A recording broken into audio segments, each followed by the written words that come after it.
I want to share. Yeah, go ahead. Especially, so I think one of the biggest things for life is when things start to get tough. So when I started to actually have success online, I was selling on eBay and life was going good. I just had like my first $10,000 a month. I was making money. And I was like, whoo, I'm the big man. Nobody can tell me anything. And then the algorithms on eBay started to change. And then the things that I was doing before, they weren't working. And then long story short, within a 2-year period, I lost everything that I had then. But at that time, I thought I was Alpha Omega. I thought I was the biggest, right?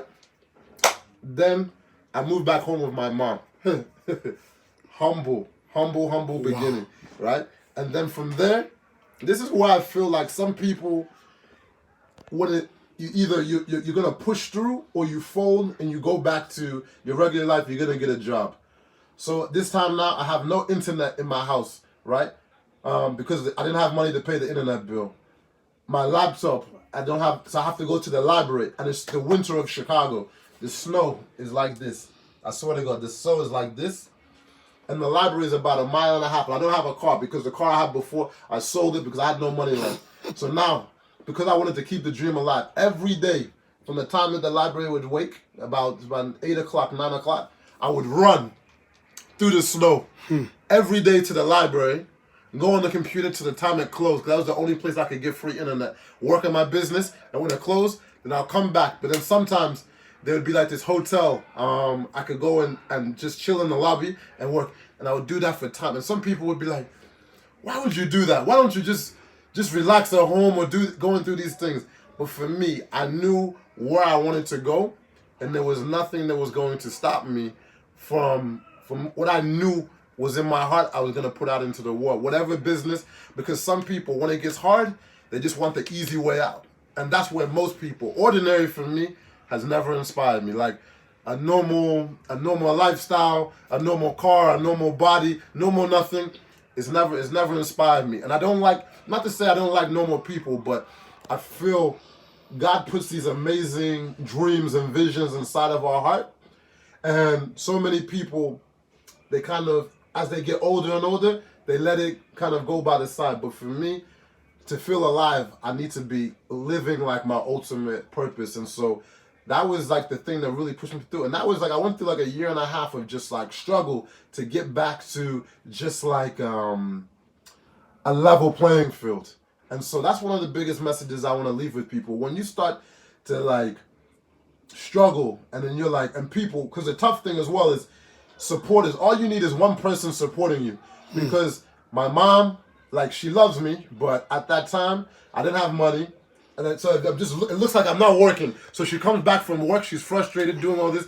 What are you doing now? Go get a job, bring some money. True. And so when you don't have, and that stress of that, plus it's a lot to deal with, And so I tell people, most people, they fold because they don't have the strength to continue on. But I tell you, once you push through and you actually make it, even I'm in the same house right now, I feel so blessed. I'll leave you with this. My same blood is there's this one guy, I don't know, you might know him, his name is Malik Berry, right? So this is my blood cousin. There's no one that I've talked to more probably on this earth than probably Malik. And I remember his vision, his dreams. Even if you hear his story, when you hear his full story one day, he's just talking, like we will go back and forth with the two crazy ones in the family. And he graduated from school with a degree in computer science, right? From there, he didn't go get a job because he wanted to pursue his music goal. And then it was like 10 long years, 10 young years before he made a breakthrough financially. Malik is like the same age as me. It's only a couple of years ago that he broke through financially, where now people are like, "Oh, Malik Berry." Everyone was telling him, "Malik, you need to go get a job. Malik, you need to stop this music thing." Pressure from the parents, pressure from family, even pressure from himself not being successful. When you don't have success for years, you start doubting yourself. But to have that kind of perseverance, that's why he deserves everything that he has now. And I know other people like that. And so when people say, "Oh, you're lucky," There's nothing like lucky. You have It's to not work. luck. Like 10 years of grinding, singing in this microphone. And it's the same thing with my life. So many other people grind for so long because it's scary. It's not easy. Most people, there's this quote I heard, they tiptoe, right? They tiptoe through life hoping to safely make it to death. They don't want too much things of uncertainty. If they can't see what's on it, they don't go. I walk by faith. And that's like one of the biggest differences in my life that I can't even explain to you how to walk by faith. Once you start to develop a belief in where you know you're going, that is one of the most powerful ways to live. And then it starts to look like, oh, you're the man in magic. But if you first can't have that faith, there's nothing that you can do without faith. I have 3 questions for you. Yeah. Yes, the concept of passport heavy. Yes. What is the concept? So the concept, I can explain these ones, answers a lot shorter for you. So passport heavy is I make documentaries around the world for places that are not normally shown. So for example, if you think of Colombia, right, Medellin, Colombia, most people think about narcos, cocaine, plastic surgery. And so when I went and visited the place, I was like, wow, this place is beautiful. It's so different. The people are so friendly. There's so much culture, the music, the vibes, and it's safe. And so I said, this is nothing like they're showing me on TV. True. So I said, let me make documentaries on how the reality is of what I'm seeing with my eyes. And so I've been on a mission now to share with people how these different places are around the world. And then another thing that I like to do is I like to show people how accessible places are. So this is what Passport Heavy is about as well. So most people, they call them rappers or entertainers, they want to be like fancy and flashy and so they think expensive. So for me, I want to show you, hey, it's affordable, it's accessible, it's safe. So versus when you see a celebrity, a lot of times it's like, oh, good for them, but you don't think you can do it for yourself. Me, when I make my videos from Passport Heavy, I make it as if you're watching and you're gonna do it. So I want to give you a roadmap and a guide. I'm not the celebrity that's like, I don't wear Rolex, I don't do any of that. Like, I want to make my videos like my friends, my little brothers watching. That's how I make the content for Passport Heavy. And so countries that are not, so like I'm going to Ghana this year. I'm going to show you Ghana. So so people want to show you zebras and lions and these kind of things.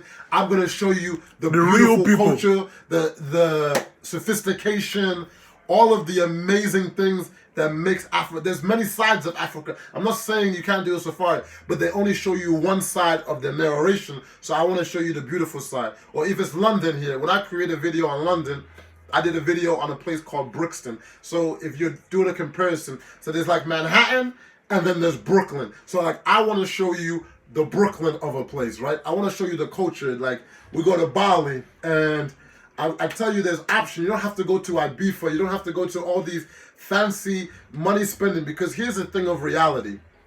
The average income in United Kingdom is £23,000 a year. In London, it's £33,000 a year. In America, it's like I think like $38,000 a year. And that's how people are living. They want to act different on Instagram, but the facts, that's how much the average income is. So I want to be a man of the people and show what's accessible for people.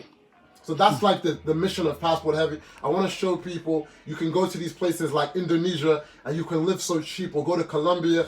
And I like to lay out the roadmap to how you go and see these places in a safe, beautiful, effective way. So here's my criteria for places. Good location, good weather, beautiful women, good music, and good nightlife and good activities. And that's like Passport Heavy. So we're just changing the narrative. And if I sum up in one sentence what we do with Passport Heavy, we change the perception of cities and countries around the world to show what's actually happening. How many countries have you been to? I I'm don't sorry know. to ask. I don't know. I know you've done like 50. Probably. Yeah, I have no idea how many I've been to. Okay, now 2 more questions. If you look at what is going on within Africa, Nigeria, in context with digital and financial breakthroughs, do you have anything to say to inspire people on maybe how they can get that lockdown for the digital space? Definitely, tech is growing up in Nigeria. Yeah. And of course, the sophistication is part of what we still need out there. Yeah. But in just a summary, what do you think are things that can be done to better put Africa and Nigeria in a better tech space? Because I know you do a lot of that with digital marketing and influencer marketing as well. So one of the most beautiful things about the world today, the world was not fair before, and I mean it's still not fair, but technology and the internet has changed the landscape of the world where it's accessible to everyone, right? And so you see the changes that are happening in China, right? Where they used to be, they're just manufacturing everything. Now they flip the switch and they're actually producing a lot and they're owning things, and now they're going and controlling, because people will just come in. You think that these Chinese people are stupid? You just think they're going to come and give them the blueprint to everything and they're not going to come back and turn it around. Now, the good thing for Africa is, like, we are some of the smartest people in the world, right? Some of the most intelligent. And now for technology, there's no barriers, right? So it doesn't matter. So you see a lot of people, they outsource work to the Philippines, to India, to all of these places, because the labor costs are low, but they're smart to do. Like in Eastern Europe, they do a lot of the tech and programming. People hire them because they're like, hey, we can hire them for less. So now, if you can start to learn, coding and tech, all of these things, these are valuable resources. So maybe one day you're doing it for minimal money, but that skill is the same skill. You might be underpaid here in Nigeria at that time, but you can start selling your services for even 20x, 30x the price that you're doing. And learning tech and learning how to program is one of the most valuable skills you can do today. School is very outdated, right? When you look right now at, we're filming this in 2019, the 10 most valuable companies in the United States right now and in the world, of 9 of them are technology based. In 2009, Microsoft was the only one on that list. Just that 10-year gap, things have changed so quickly. And when you look at now number 10 on that list is ExxonMobil. 2009, ExxonMobil was number 1 on the list in 2009.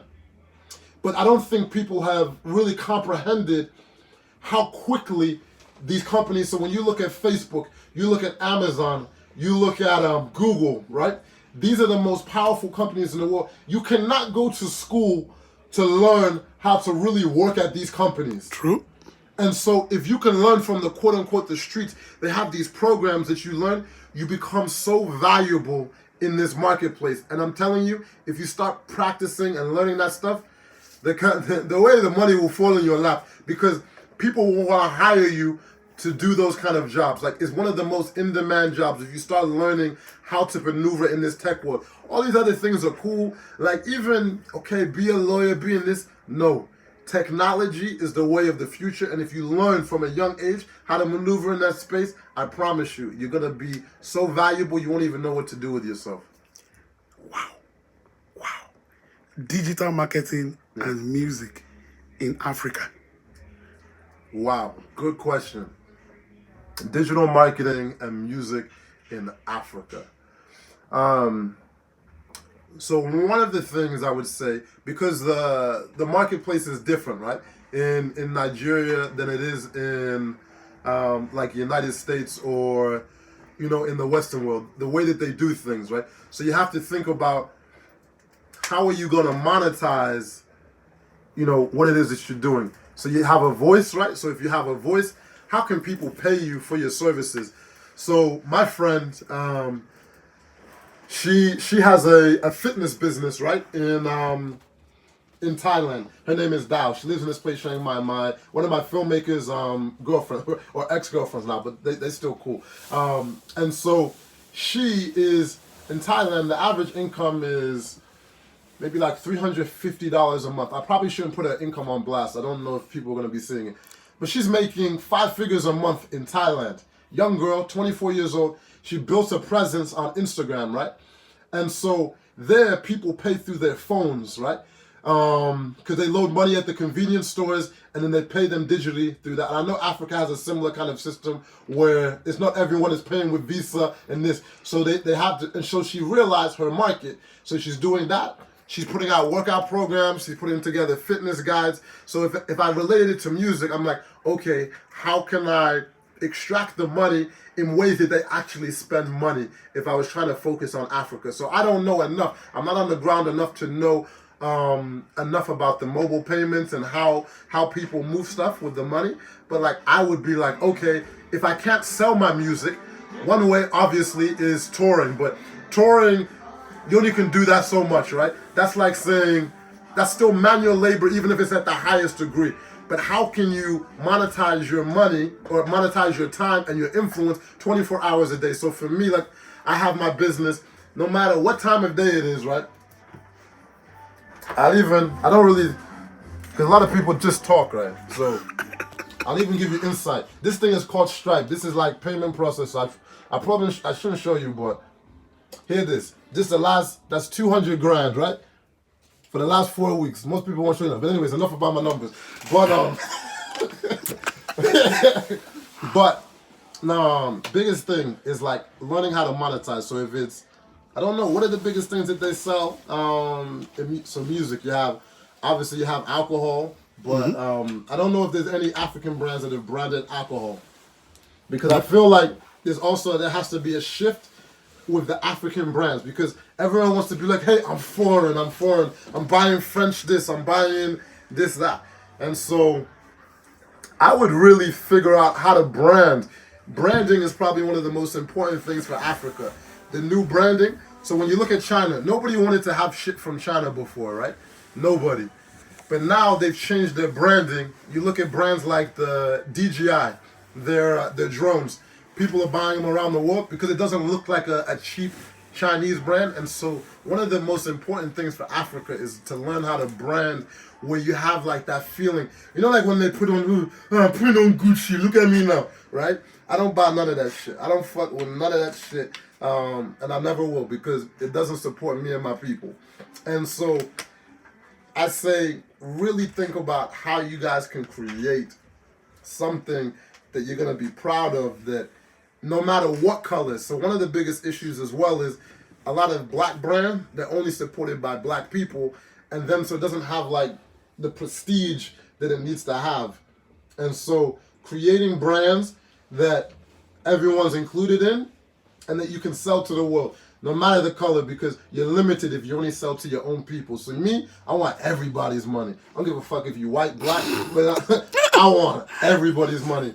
And so that's so important in your branding, that you make everyone feel included, that, you know, all these different people. And I like it, because a lot of other brands, right? So if it's a white brand or whatever, they take everybody's money, but then they invest it back into their own communities, right? And we're not doing enough of it. Like, I feel like, Brent, here's one question I'll leave you guys with.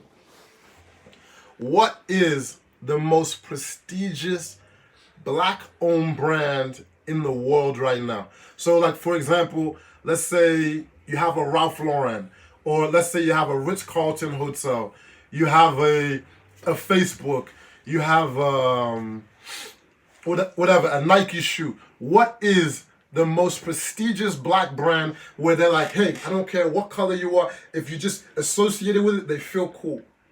What's one brand that you can think of? Just one prestigious black brand. I'm sorry, maybe Yeezys. By Kanye. I was gonna say Rogue Nation. Yeah, but there's no big. No big. And so that's the problem. We don't have something that we truly love from our own. Okay, now rounding up.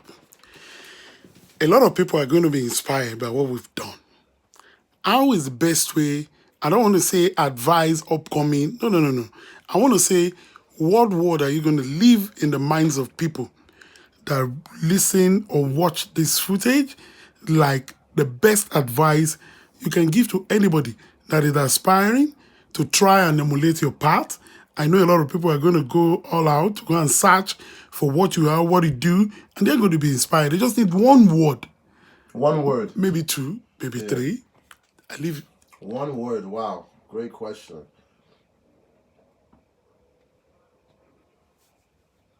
That's deep, right? Wow. Yeah. Okay. Man, I can't maybe even. Maybe two words. Yeah, I say it's just believe in yourself. Believe in yourself. Yeah. Believe in yourself.